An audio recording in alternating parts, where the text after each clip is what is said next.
Everyone thinks of changing the world, but no one thinks of changing himself. This insightful saying by Leo Tolstoy is a valuable reminder for all of us to reflect inward. The renowned 19th century Russian author suggested that we ask ourselves what God really wants us to do. As Leo Tolstoy said, "In the name of God, stop a moment, cease your work, look around you." A novel by Tolstoy is not a work of art, but a piece of life, stated Matthew Arnold, a 19th century British poet and critic. In addition to his renowned epic novels, Leo Tolstoy wrote essays and letters that conveyed the spiritual truths he came to realize in life.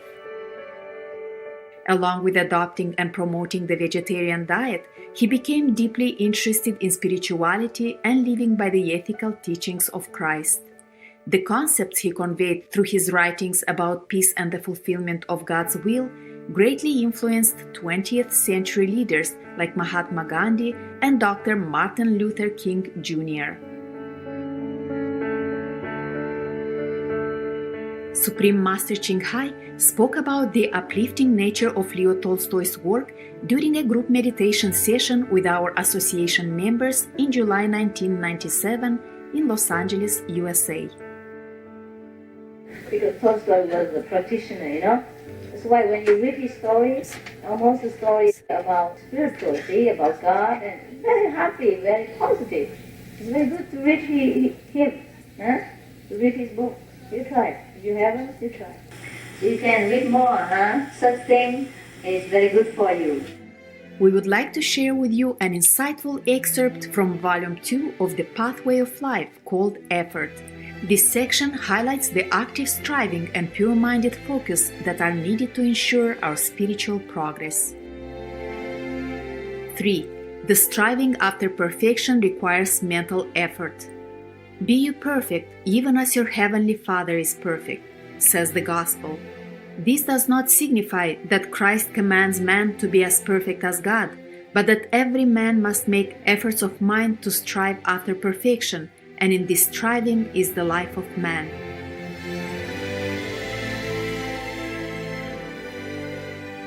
Every creature grows up gradually and not all at once.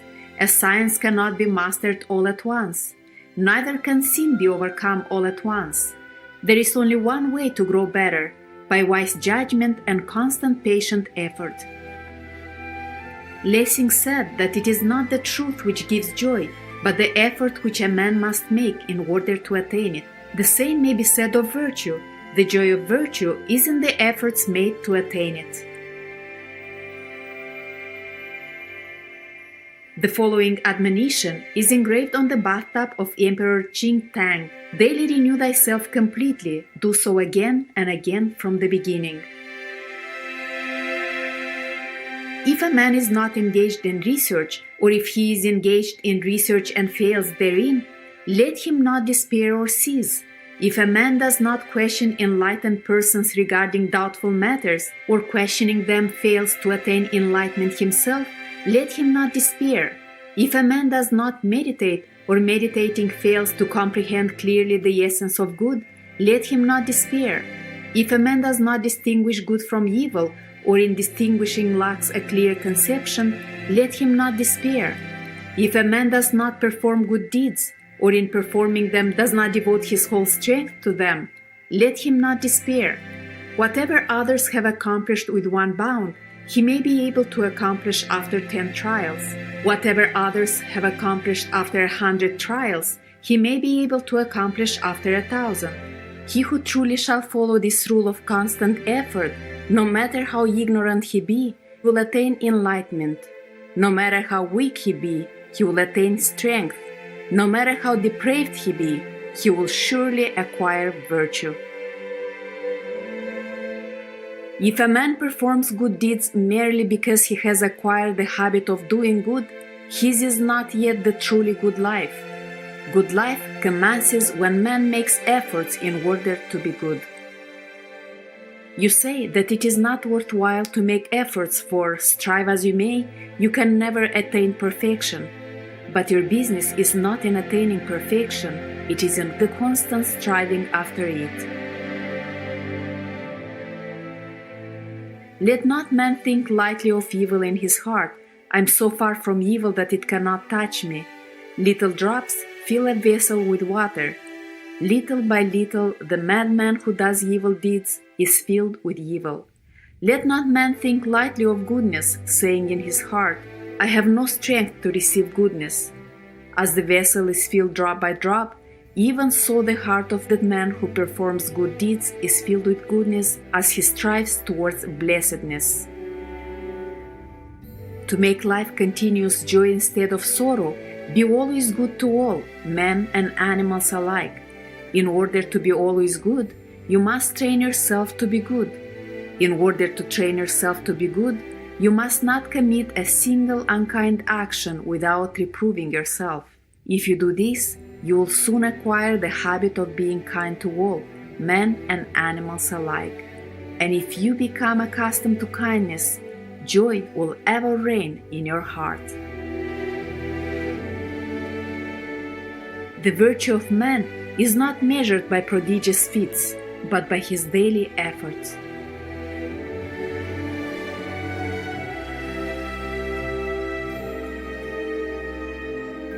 For, in striving after perfection, man must rely on his own strength alone. What a mistake to ask God or even people to rescue us out of an undesirable condition. Man requires no one's help, nor need he be rescued out of any condition.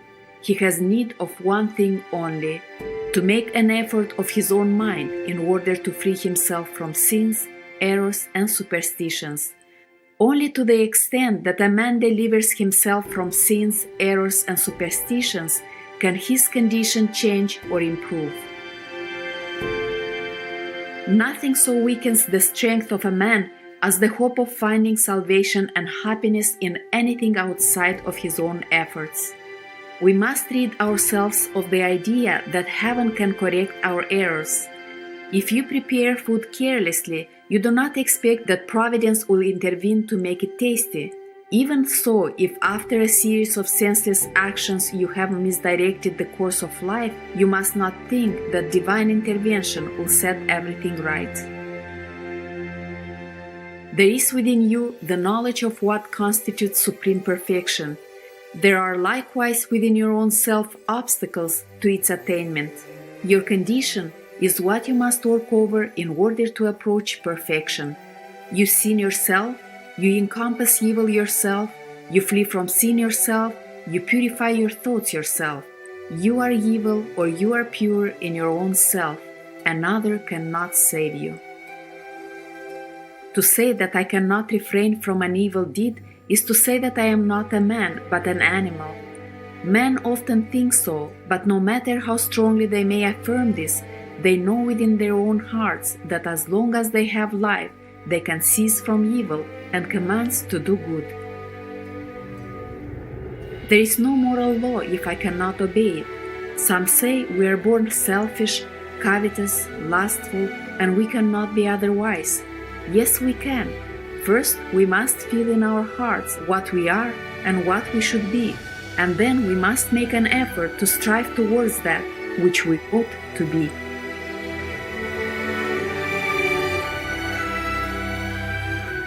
Man must develop his good inclinations. Providence did not implant them in man fully developed. They are embryonic. To make himself better, to improve himself by labor, therein is the principal task of a man's life.